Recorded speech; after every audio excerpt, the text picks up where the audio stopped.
Há histórias que transcendem o tempo e clamam por justiça. No segundo e último episódio de Vozes Silenciadas, mergulharemos em um oceano de coragem onde vozes que foram caladas ressurgem como ondas poderosas. São histórias que desafiam a indiferença, que ousam enfrentar o desconforto, que se recusam a serem apenas estatísticas. Toda vez que eu venho falar sobre violência, é um momento muito reflexivo e de visita a uma infância, a uma história que se baseou muito nos abusos, nas violências, mas vou me apresentar para que você possa saber quem eu sou. Meu nome é Jennifer, eu sou uma mulher indígena do povo do sul da Bahia, Tupinambá de Olivença, e eu fui vítima da estrutura, e da cultura do estupro aos 3 anos de idade, que até os 11 eu vivi dentro de uma rede de abusadores. O meu primeiro abusador foi o meu padrasto. Nessa época minha mãe trabalhava em torno de 16, 18 horas, era ela telefonista, ele era policial militar, não era um indígena, era um homem branco, do qual a minha mãe se relacionou. Eu fui vítima de violência sexual aos 10 anos de idade, dentro da minha casa, praticadas por um tio, irmão de meu pai. Na época eu não falei sobre a situação porque eu não entendia que se tratava de abuso, eu só sabia que não era uma coisa boa. E quando eu comecei a de fato entender a situação, eu tive medo de falar, vergonha, e eu ficava na parte da tarde sempre em casa, e minha mãe na época ela vendia roupa a domicílio, então ela saía para visitar as clientes e eu ficava em casa com a minha irmã mais nova e uma moça que era como se fosse uma cuidadora, uma babá pra gente. E então, só que ela ficava mais por conta da minha irmã, que era bem menor que eu, e eu ficava ali, e esse meu tio, ele tinha livre acesso à casa, ele chegava, entrava e ali ele me abordava sempre. E eu tenho muitas memórias desse período. Me lembro de quando ele entrava no meu quarto para me pegar no colo, para me levar para a cena do abuso, que era geralmente no quarto da minha mãe. Me lembro de vários outros homens sentirem, perceberem que eu estava dentro de uma rede ali, do abuso, e se aproximarem para perpetuar, essa cultura do estupro. O Brasil tem números inaceitáveis de violência sexual, ainda que subnotificados. A maioria da violência é intrafamiliar. Mais de 80% dos abusadores de crianças são parentes, estão dentro de casa, são conhecidos das vítimas, pessoas de confiança. A figura dos abusadores, eles procuram se valer da confiança dos pais, utilizando-se dessa confiança para então abusar sexualmente das crianças e dos adolescentes. E eu me lembro de sempre que eu ia dormir, eu dormia um pouco assustada. Me lembro também que eu era uma criança um pouco revoltada, porque era uma forma que eu tinha para externar esse grito de socorro, essa violência que eu sofria. E eu comecei a perceber que o que eu estava sofrendo era algo errado quando comecei a dar na escola sobre a formação do corpo e sobre os órgãos, e ter esse entendimento na área das ciências. mas principalmente quando eu tive um abscesso, né, na minha vagina, e eu tinha entre 10 e 11 anos, e a gente foi ao médico.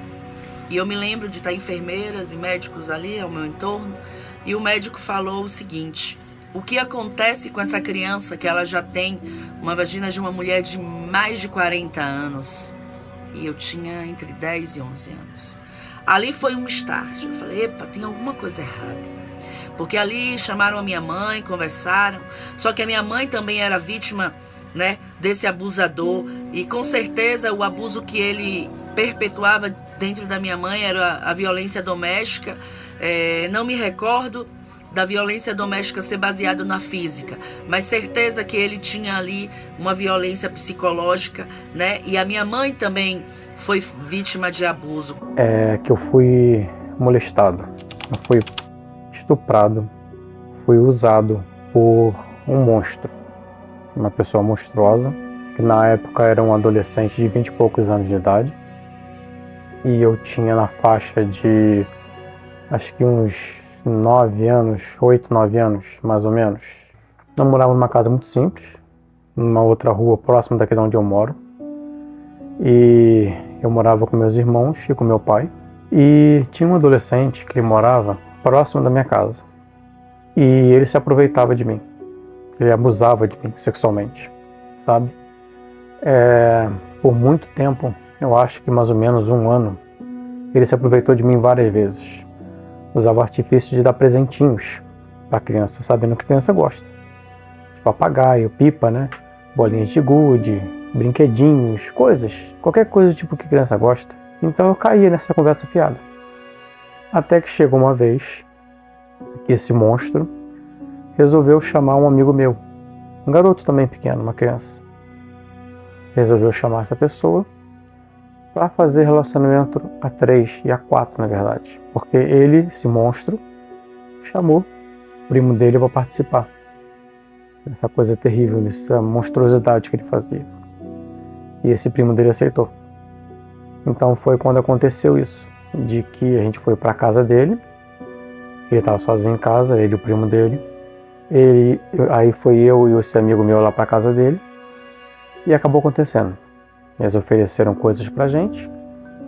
Eu e esse amigo meu éramos crianças, pequenos, quase a mesma faixa de idade os dois, e a gente aceitou, simplesmente para ganhar as coisas que eles ofereceram.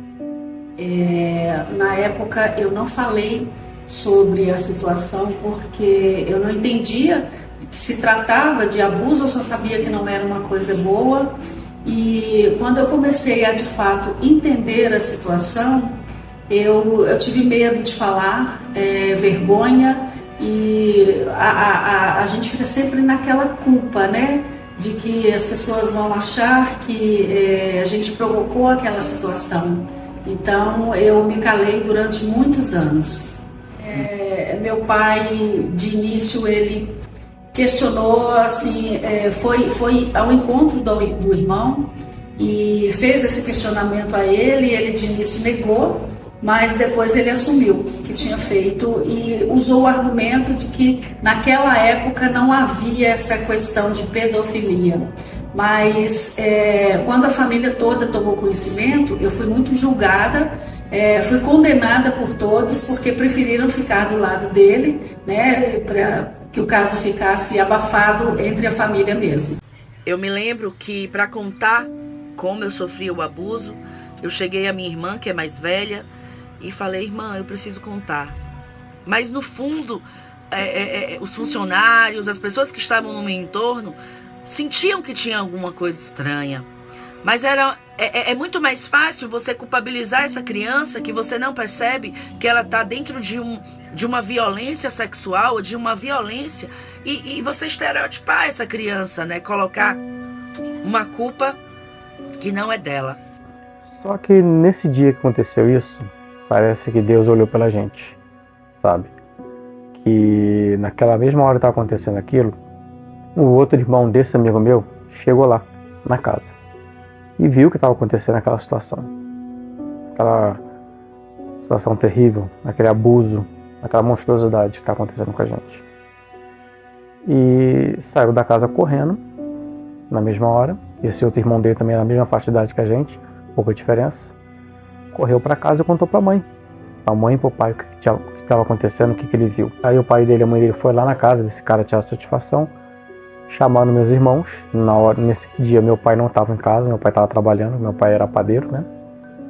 Então meus irmãos correram para essa casa, junto com os vizinhos, pais dos amigos meus, para poder saber o que estava acontecendo. Eu sei que eles conversaram e resolveram chegar ao ponto de que iam abafar essa história, que não ia deixar isso para frente. E eu cheguei para minha irmã e falei, eu preciso te contar uma coisa. Pereba, ele me abusa. Esse homem, ele comete abuso comigo. E a minha irmã falou, se for verdade, você vai lá e conta pra ele. E aí eu fui lá. Quando eu contei, né, falei, olha, eu contei pra minha irmã o que você fazia, o que você faz comigo. Eu contei pra minha irmã o que você faz comigo. E ele se assustou, né, ficou... eu não me recordo se ele me disse alguma coisa, mas eu lembro que ele ficou muito atordoado, que a gente morava na roça nessa época. E ele se trocou. A minha mãe estava no trabalho e ligou para minha mãe para falar que a filha estava inventando várias mentiras, né? E que ela já sabia como eu tinha muitos problemas e que agora tinha sido a última a dizer que ele tinha abusado de mim. Quando a minha mãe voltou para casa, ela já tinha voltado dentro da voz que soava do abusador. E aí eu já não tive mais a chance de defesa. Que não ia fazer denúncia, não ia chamar a polícia, por medo do meu pai fazer uma besteira, né? Depois, por causa disso, de repente meu pai me espancar, me botar fora de casa ou qualquer outra coisa do tipo. Falei, meu pai tinha problema com o alcoolismo, ele é alcoólatra, bebia demais, também para a gente não virar chacota, aquelas coisas que acontecem de família quando acontece esse tipo de coisa, né?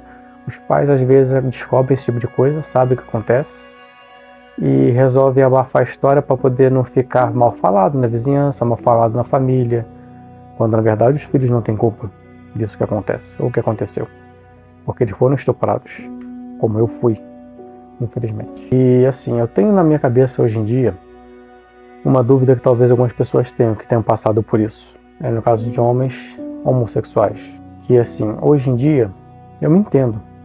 Eu sei o que eu sou, eu sei o que eu gosto, eu sei o que eu quero, eu sei a pessoa que eu sou. Eu não tenho dúvida nenhuma da minha sexualidade hoje em dia, sabe? E assim, eu fico pensando assim, eu acho que bate, sabe, aquela dúvida na cabeça, pô, será que eu sou hoje homossexual, eu sou gay hoje em dia, por causa disso? Eu, por exemplo, eu cresci muito à margem, né? Eu sempre fui muito retraída e meus relacionamentos sempre foram muito difíceis, tanto em família quanto relacionamentos de amizade, até relacionamentos mesmo com pessoas. Então eu acredito que tudo isso foi gerado por esse trauma que eu carreguei durante a vida toda em silêncio, né? O peso de tudo isso é muito desgastante para a vítima. A criança, por exemplo, que ela foi abusada sexualmente na infância por um homem, vamos colocar nessa figura masculina, apesar que existem abusadoras e abusadores. Temos ambos gêneros abusando sexualmente de crianças. Nós temos que quebrar esse mito de que somente homens abusam. Nós temos que observar o quanto há essa discussão, esse mito, por exemplo, envolvendo a questão da preferência sexual. Crianças abusadas sexualmente na infância por um homem, elas vão ter preferência sexual por outros homens? Isso não tem consenso dentro da ciência. Não existe estudos científicos que apontem realmente dentro da psicologia e de outras ciências que uma pessoa abusada sexualmente na infância por aquele gênero irá desenvolver uma sexualidade, uma homossexualidade, por exemplo, tá? Nós precisamos tomar cuidado, inclusive, com essa construção. A construção da nossa sexualidade, né, ela é ampla, ela é vasta, há caminhos, muitas vezes, que a gente não compreende. Nós não temos uma regularidade, né? Aconteceu isso, então vai ser dessa forma, determinista. O ser humano não é assim. Até hoje fica, de vez em quando, vem aquela dúvida na minha cabeça, assim, igual eu falei. Pô, será que se não tivesse acontecido? Será que se aquilo não tivesse acontecido quando eu era pequeno, hoje eu não seria hétero? Não seria homem, heterossexual, né? Não seria gay, no caso. Mas depois, assim, é confuso, sabe? É difícil de explicar, é difícil de falar assim. Mas vem, não vou mentir, vem. De vez em quando vem essa dúvida na cabeça.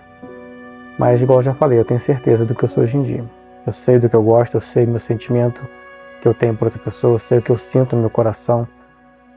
Assim, mas nem, é impossível, não tem como isso sair da cabeça, sabe? Esse pensamento que fica. Se poderia, se não poderia, se tivesse acontecido ou não tivesse acontecido. Porque no futuro a gente não pode, o passado no caso, né? A gente não tem como mudar. O passado é passado. A gente tem que andar pra frente. E nessa violência que foi penetrada ali, né, dos 3 aos 11, porque quando a minha mãe retornou, né, desse trabalho, e a gente teve essa conversa que foi muito violenta, porque ela já não acreditava mais em mim. Não, ela não acreditou em mim. E dentro dessa cultura é muito natural essa reação, principalmente da mãe. Porque se é o pai que é um dos maiores abusadores e padrasto, a mãe é que passa por essa responsabilidade de ter que lidar com toda essa violência, e que também ela é vítima de uma violência psicológica, que esse abusador, ele consegue, né, criar ali uma teia dentro dessa família, né? E a minha mãe me mandou para casa da minha avó paterna. Foi a minha avó paterna que me acolheu e começou a me direcionar. Eu fui uma adolescente que vivi também dentro de uma violência, porque dentro da cultura do estupro, são muitas e muitas meninas que se tornam mulheres, que se tornam jovens, vítimas da exploração sexual. E eu me tornei uma vítima dessa exploração, que eu consegui ter noção aos 28. Mas só tem exatamente 3 anos que eu consegui me livrar de toda exploração sexual de uma vida. Foi quando eu consegui me entender. Foi quando eu consegui entender, através do Instituto Liberta, que o que eu sofri foi uma violência, foi uma cultura. E aí, esse start, e aqui eu quero agradecer muito a Luciana Temer e ao Instituto Liberta pelo trabalho que eles fazem, porque foi libertador entender todo esse ciclo e saber que tudo, que até na fase adulta, todos os traumas que eu carrego, todas as dores que eu carrego, vem de uma cultura que foi perpetuada na infância, foi penetrada nessa criança.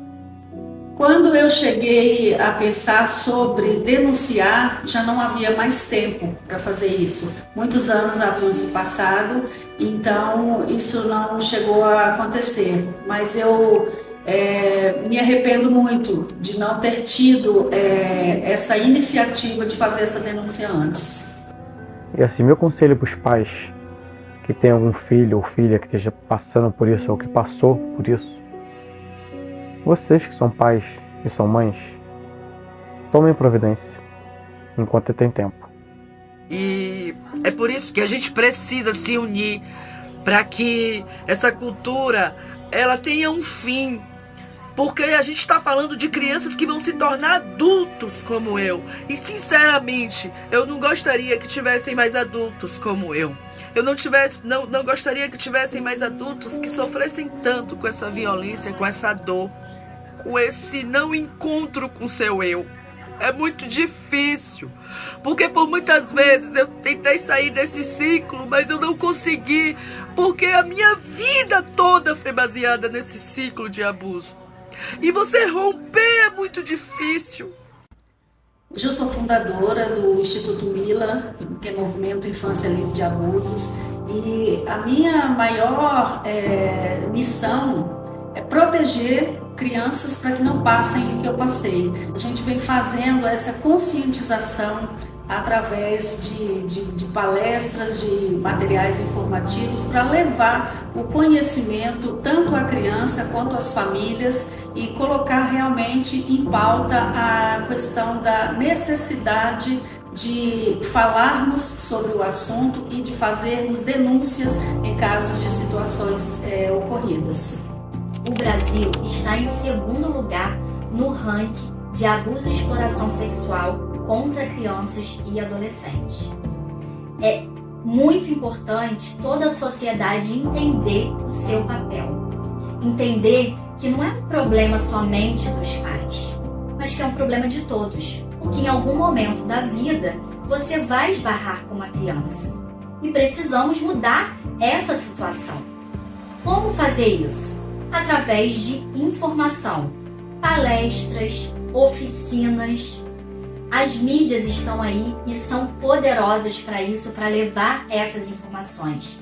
É muito necessário ter leis mais rígidas, projetos, né, dentro de escolas. Então é muito importante as escolas entenderem o seu papel, as instituições religiosas, poder público, poder privado, todos, é um problema de todos. Precisamos levar informação.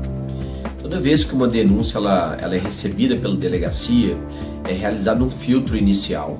Nós verificamos inicialmente se existem ali indícios de veracidade daquela denúncia. E havendo esses indícios, é instaurado então um procedimento de investigação por meio de um inquérito policial.